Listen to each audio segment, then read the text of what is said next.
Well, the Inkatha Freedom Party says it has requested the Public Service Commission and the Parliamentary Portfolio Committee on Justice and Constitutional Development to investigate their entire staff of the Office of the Public Protector. The IFP's request follows yet another court ruling against Advocate Busisiwe Mkhwebane, this time with regards to the Estina Dairy Farm project. Now, Judge Ronel Tolmay of the High Court in Pretoria ruled that Advocate Mkhwebane failed the people of the country in the way that she dealt with her investigation. Now, to respond on behalf of the Public Protector's office, we're joined in studio by the Public Protector's spokesperson, Oupa Segalwe. Oupa, thank you very much indeed for making the time this morning. Let's just get your reaction, or the Public Protector's reaction, with regards to the IFP's request for this urgent investigation. Well, thank you so much for having me. It is a bit of a strange request from the IFP, because they would know that the public protector is not part of the public service or the bureaucracy. If you look at the definition of public service in both the Constitution in Section 196 and in the Public Service Act itself, it is clear that it refers to the bureaucracy, and independent institutions or Chapter 9 institutions are not part thereof. So it was probably based on incorrect advice, because clearly the PSC does not have jurisdiction over the public protector. I guess these requests, in order to investigate, I guess, the fitness on one hand of the public protector to hold office, as well as they also looking at some of the credentials of the public service personnel that is in the employ of the public protector's office, stems from certain judgments that have been handed down, and scathing judgments at that. We'll get to that firstly, but I want to understand, I guess it's very important for the public to understand the process of what goes into writing a report, producing a report, and the decision to take maybe a judgment on appeal. Run us through that process, because the public protector is not one person alone. The office involves many other people, isn't it? Correct. The public protector is not a one-woman show, as it were. We have about 360 employees as an institution, and about 160 of those are in investigations. And some of them, have been with the institution for years, dating back to the time of the first ever public protector, Judge Selby Bakwa, in 95. And some of them have 10 or more experience working in this office. So they've worked under different public protectors through the years. They are experienced, they are knowledgeable, they are qualified, and they are driven. Often they get judged on the basis of, a few cases that make the news because they involve, big name politicians and so forth. But the truth of the matter is that more than 95% of the work of this institution concerns matters that touch on the lives of regular people, and now and then we put smiles on the faces of those people, because these are people who do not have the financial means to go to court when they have been wronged by the state. So they see the public protector as their only chance at justice, and when they do come to us, we do help them. And there are plenty examples, be they the 44 business people in Alexandra who've been owed collectively about 12 million rand, and by the government of Gauteng for the work they did constructing houses in Gauteng on behalf of the government, and they have been paid as a result of the public protector's intervention. Those cases hardly make news because they don't involve a big name politician, but when it involves a president or this or that minister, it becomes news, and people think that's all we do. So it's a collective effort, but yes, the public protector herself, Advocate Busisiwe Mkhwebane, signs off on every report that is produced, correct? When a complaint reaches the public protector, it starts off at a unit called registry. That's where it is registered, and then it is allocated a file number or a reference number, and then it moves from that point to a panel of lawyers who look at issues of jurisdiction and merit and so forth. And then they decide. The public protector is not involved at all at that level. They decide this matter should be investigated within, or it should be referred to another institution, or we reject it altogether because it falls out of jurisdiction. And then it goes to a branch. We have 2 branches. One is called Good Governance and Integrity, and it deals with matters of corruption, malfeasance, and so forth. And then we have another one called Administrative Justice and Service Delivery. It deals with service delivery issues as its name suggests. And so upon allocation to those branches, the heads of branches will then look within their own teams and allocate to individual investigators. At any given point, you have investigators sitting with from 20 to 40 different cases to investigate per investigator, which is way, too much for one person to handle. But because of resources, they have to work on those cases. And then these matters come to the public protector when they are already at an advanced stage, because it is humanly impossible for one person, the public protector, to deal with each and every case. At any given time, we have got in excess of 14,000 matters in the system. So they come to her when they are already ripe and ready for. So I guess you could understand why the IFP is questioning or wants to investigate the credentials of some of the people that work in that office. Because when you get some adverse findings, like the ones recently, it does throw the spotlight. Not quite. Those are as I was saying, this team is the same team that worked with Advocate Madonsela, it worked with Advocate Mushwana, and so forth. And it is strange that the IFP wants people to be investigated purely because the court has found errors in the final report. Because in law, it is accepted that people will err from time to time. That's why even the very same judges who have been critical of the public protector, they themselves have had their own judgments overturned, either in the Supreme Court of Appeal or at the Constitutional Court, on the basis that they were unconstitutional or the judges themselves misread the law. So, but don't you think that's a separate issue, isn't it? I mean, when we're dealing about this Chapter 9 institution, she's handling certain reports. And when you get scathing judgments being handed down, like the one recently by Judge Ronel Tolmay, saying that she'd failed the people of this country, the way she dealt with the Estina Dairy project, that is an indictment on the office, isn't it not? Well, it is based on inaccurate interpretation of the facts, as the public protector has said, which is why she's going to be challenging that particular matter in the High Court. Because has she lodged papers yet? Not yet. Remember, this recent judgment should not be viewed in isolation. It is part of one that was handed down in May. It's just that at the time, the judge decided to withhold pronouncements on the issue of costs because she wanted to hear first from the Constitutional Court. So it's one and the same matter, but it makes it look like it's many judgments when in fact it is just one. So she has been waiting for this part to be dealt with so that she can put heads together with her legal team to start looking at how it is going to be challenged in court, because she strongly believes that a different court will arrive at a different conclusion given the facts. For instance, this Estina matter was concluded in 2015 already. That is a year before Advocate Mkhwebane came into office. And then there was even a provisional report at the time. If we look at that provisional report, it's not so different from the final report. For example, it doesn't make any findings against any political office bearer because the complainant himself did not make any allegations against the politician.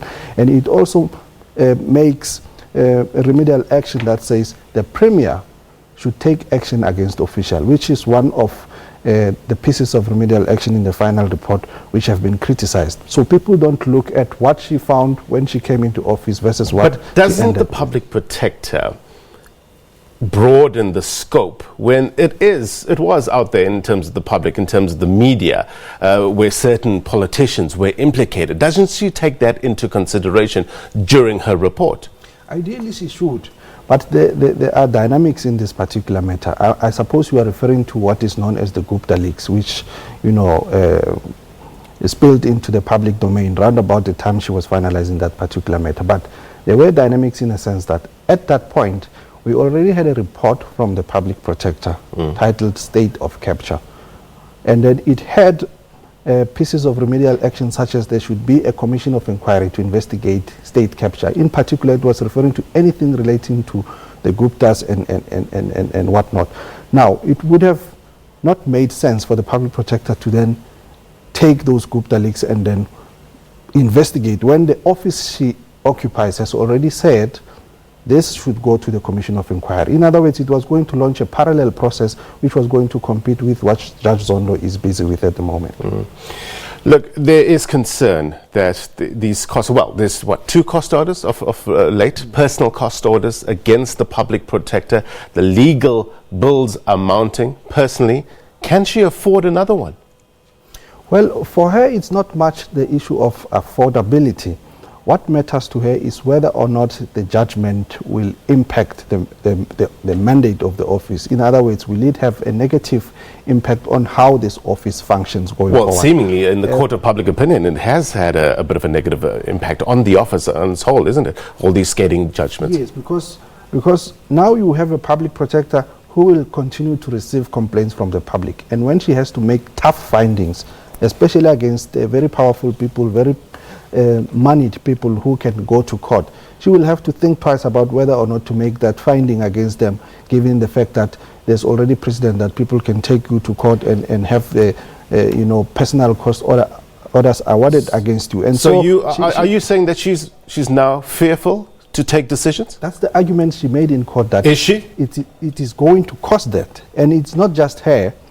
Any other public protector that will follow her will have to tread carefully, given the precedent made by this court. But if that is the case, Oupa, how can she continue if she is fearful to take those decisions? That's exactly the point I'm making, to say it's not just going to be her. That's why I'm saying these judgments are going to have a devastating consequence for the office as a whole, because any public protector that comes into office, who is expected in terms of the Constitution to perform their duties without fear, favor, or prejudice, will now have this fear, because if she takes a decision that might end up being unpopular with certain people and they go to court and they are successful, then there's always the likelihood that they will attract these personal cost orders.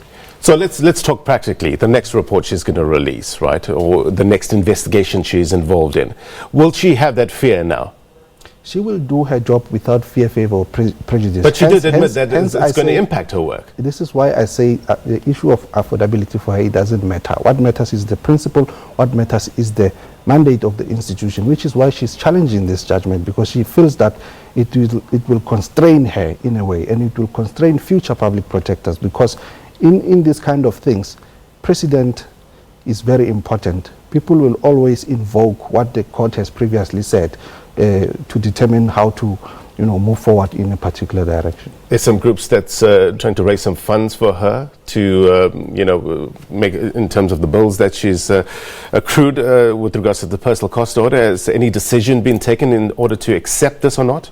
No, not at the moment, but she is grateful to such people who out of their own will have taken a decision to mobilize resources for her. But she is taking legal advice on that, because she doesn't want to be found on the wrong side of the law. On the face of it, do you think it's ethical to take money? Well, we will wait for legal advice in that regard. All right. Look, with regards to certain groups that are kind of ratcheting up the pressure against the public protector. You have an organization like Accountability Now, who's laid a criminal complaint against the public protector. They're even calling into the question her fitness to serve as an advocate. Is the public protector really concerned about these things? Because she's ostensibly, seemingly, steadfast in her duties and want to be pushing forward. But is she concerned about these actions being taken? Well, if you recall, not long ago, she foresaw this. She saw it all coming, and she had time to prepare herself for this kind of things, because she was of the view that now that she was investigating certain matters that are sensitive, there was going to be this pushback. And so she was not surprised when it came through, but should those processes see the light of day, or those processes see the light of day, she will be available to defend herself, because she believes that she has not done anything wrong. We had an interview with the former public protector, Thuli Madonsela, and she was saying that one thing she disagrees is when people attack the decisions of the public protector's office and take it personally, an insult. Is the public protector taking these judgments, these accusations against her personally? Well, she's of the view that it is all of these attacks from civil society organizations, from political parties. and from commentators are, in her view, designed to create a doubt in the minds of the public about her, so that each report that she puts out should be taken with a pinch of salt. Because it's interesting you bring up Advocate Madonsela.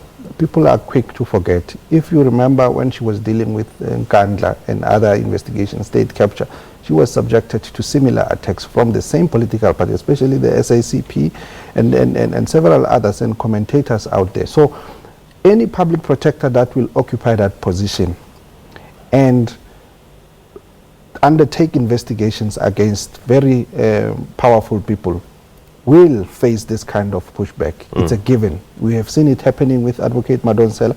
We are seeing it happening now with Advocate Mkhwebane. There's a train of thought that says that the public protector is crossing the line in some aspects with regards to the Bosasa report. One of the remedial actions was to the National Director of Public Prosecutions to investigate prima facie evidence with regards to money laundering. Some are saying, well, at least one analyst is saying that it could be seen as interference by requesting the another constitutional body to act. Is it? Well, that argument has been made before, and I'll take you back to the remedial action put together by Advocate Madonsela in the state capture issue. She said the president must establish the commission of inquiry. Some people felt that that directive was interfering with the doctrine of trias politica or separation of powers. That argument did not win in court. In fact, the court found that that remedial action was reasonable, was rational, and there was nothing wrong with it. And it goes further, that remedial action, by the way. It also calls on Parliament to do certain things within a certain period of time. It also calls on the NPA to do certain things in that particular matter. So it's not a new thing. It has happened before, and the High Court in Pretoria has ratified it before to say it's rational. Is it a concern? Is it a matter of semantics, or is it a matter of the language used in the report, whether you request or recommend? Does that play any part in it? You can recommend as a public protector, and then when you do recommend, it is clear at that point that you are saying the person can consider not to do it. But when you take appropriate remedial action, especially given the the interpretation that was given by the Constitutional Court in respect of that particular provision, it then becomes binding unless set aside by a court. Is the public protector willing to subject herself to Parliament if this parliamentary inquiry goes ahead into a fitness to hold office? Is she willing to comply? She has always been willing to comply, provided that it is a fair process, provided that there are rules of Parliament that govern how this kind of matter is going to be handled. You will recall that this is not the first time the DA approaches the Speaker to have this kind of process embarked upon. They tried again in the 5th Parliament, and that process failed because they could not prove why, or they could not convince the committee why this was worth it. You said she'll comply if it's fair. What will make it unfair? What will make it unfair is for her not to be given the opportunity to state her side of the story. But that's a given, isn't it? Wouldn't she be asked to come and state her side? Yes, but also a fair process is where all facts are considered fairly. You are not influenced by what is out there in the public domain, in the media, because there are clearly certain people who are pushing an agenda to have the public view her in a particular light. And a lot of people don't even read this report. They just rely on catchy headlines that are not contextual. So a fair process will be one where, she's given a fair opportunity to state her side of the story, and facts are considered for what they are and not based on views that are doing the rounds. Are you saying Parliament can't handle that in terms of a fair process at this stage? Well, there hasn't been such a process. All that I'm saying is that there should be a fair process should that day come. And I'm not casting aspersions on Parliament. All right. Oupa, it's a range of issues, and I know we can talk a little bit more about it, but thank you very much indeed for coming through and giving us your perspective on the matter. All right, that was Public Protector spokesperson Oupa Segalwe. We're going to take a quick break. I'll get you more news next.